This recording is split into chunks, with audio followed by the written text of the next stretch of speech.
Hey, what's up guys? MGH here and welcome back to another episode of the Portsmouth Road to Glory career mode. We're doing another episode full of highlights. It's kind of like match of the day, I guess, on my Portsmouth career mode.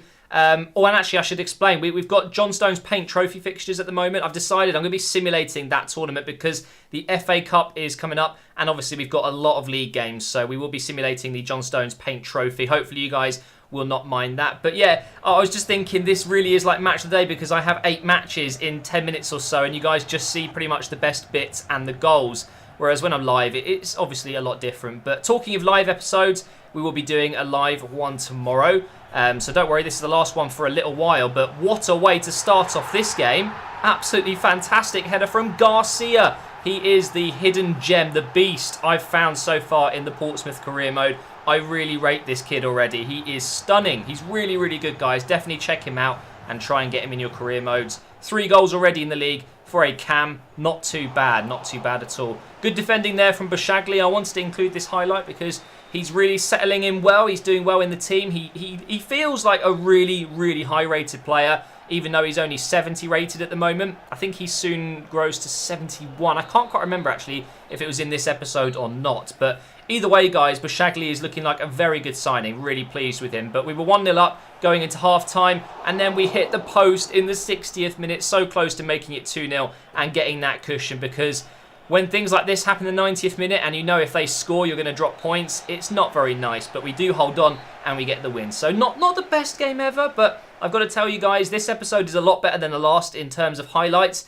And we've got this game here against Luton. They are top of the league right now. So it's absolutely vital that we play this game well and get the points. Because if we do lose this game, we could actually be in danger of losing track of the guys at the top, which is never a good thing, considering we're only we're only a couple of games into the season, really. So I think we were 10 games in at the end of the last episode. So there's a long way to go. We don't want to be losing, massive amounts of points at the start here and losing control of where we are in the league. We want to be up there at the top all the time. So in this game, it was important to play my best team, even though a few players were a little bit tired, including Bennett.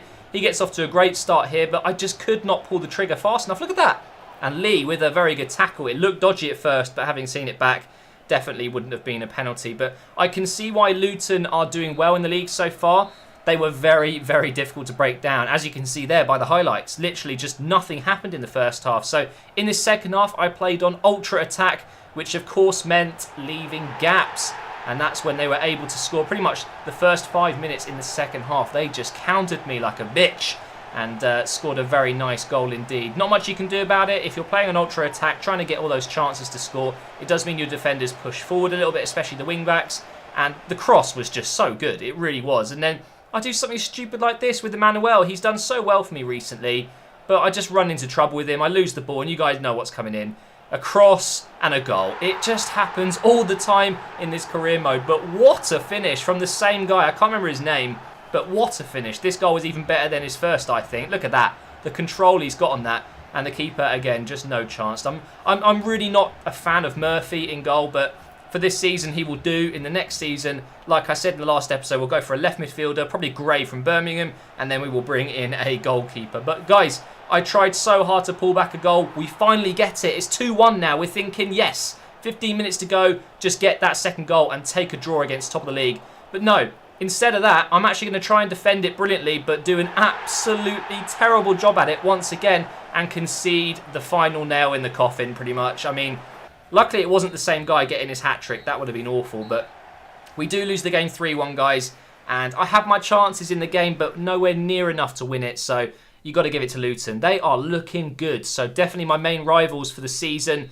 But hopefully we will turn it around. We get a win against Wimbledon, 3-1. Akinfenwa actually scored in this game. It was a bit of a rage quit sim because I was so pissed off from the game before. So I simulated 2 games and got 2 wins from them. So yeah, don't bite my head off. It's not going to happen very often at all. I was just angry. I was angry that I conceded that last goal in that game, which just, it killed me. It really did. I didn't mean to do any of that stupid defending, but it happens. You got to move on and get wins. So we got 2 in a row and now trying to make it 3 wins in a row, and we give away a penalty in the first 10 minutes. Right, round of applause, please. Well done, Matt. 10 minutes in. Loftus-Cheek with his real face, by the way. Really, really, really cool. I didn't actually know he had a real face until I recorded this gameplay. So that's pretty cool. But a bit of a clumsy penalty, definitely a penalty all over the guy, and really not a very good challenge at all. But he steps up to take the penalty and he hits the crossbar, and then the rebound falls to him and he hits the post. Oh, I felt so bad for Bailey. What a shame. But it's not over, guys. There's still a lot of time in this game, and I'm sure he will have another chance or two. Now, they've got the ball again here, Brentford, I think it is, and I give away another penalty. I mean, I can't believe it. It's just ridiculous. It's like deja vu, and it's only 10 minutes later.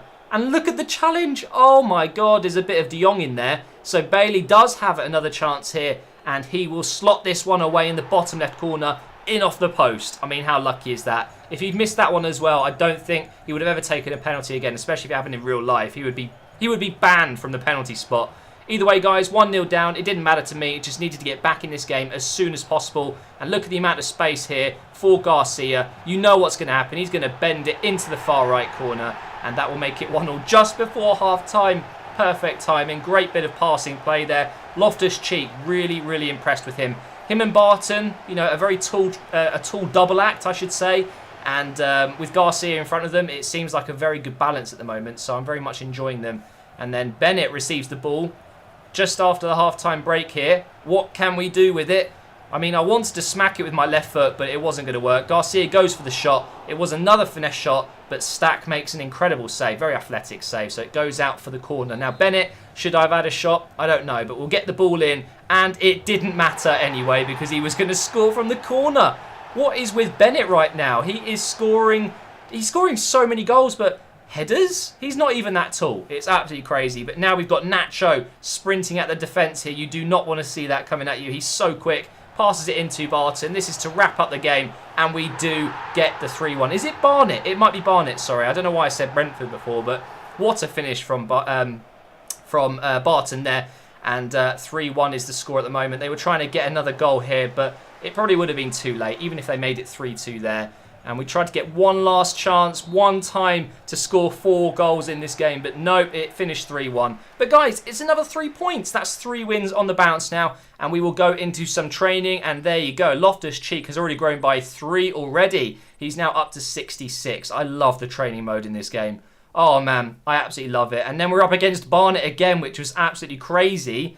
Couldn't believe it. Twice in a row. It happens quite a lot in FIFA, I've found. And it happens in real life as well. You do get the odd occasion where you have to play the same team twice in a row. I've actually seen it happen before where someone's had to play them 3 times in a row, which is pretty crazy. We start off really well here. A chance falls to Evans. He just skews it wide. So unfortunate not to get a bit more accuracy behind that shot. And Brentford were coming forward. Bailey playing again up front. The bald shiny head, you can see it a mile away. Even in the thickness of the fog. Who thought that was a good idea to put fog in this game? I want to meet this guy and tell him he's a retard. Actually, no, I don't. It's kind of cool that there's something different in the game, but maybe the fog is a little bit too much. It's very, very difficult to see what you're doing at some times, but either way, guys, 0-0 at half-time. This second half was big. We needed to get another win today. And Stack, he had a great game in the first game, and now he's having another great game in the second game. He looks like a very decent keeper. I've got no idea how old he is, but that's what I need in my keeper, someone who's going to make big saves. And I don't think I've got confidence in Murphy anymore. But guys,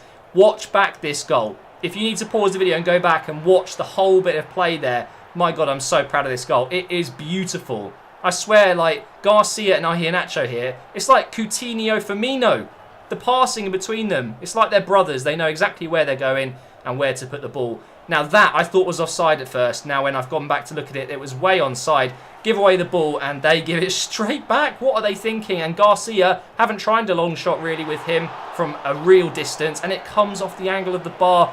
So frustrating, but we win the header back here with Stevens. I'm so glad I didn't get Galloway. Stevens is doing pretty well for me. He will do for season 2. And he gives it to Iheanacho eventually. And what a finish that is. And that will wrap up another really good win. I couldn't get my words out there. And this was actually in the FA Cup. I forgot to mention that. Sorry, guys. This was in the FA Cup. And we do progress into the next round. And then we had another John Stones Paint Trophy against Wimbledon, another match. And yeah, they got a red card in the last few minutes of the game, but it didn't change anything. It was a 2-0 win for us. So we progress in both competitions there. In the league, we're still in 3rd place, 3 points off the top, but it's shaping up to be a very tight top, I want to say top 4, maybe even top 5. So it's going to be an interesting end to the season. and we're not even halfway yet. If you've enjoyed the video, guys, please do drop a like and subscribe if you're new around here. Thank you so much for watching, and I will see you next time.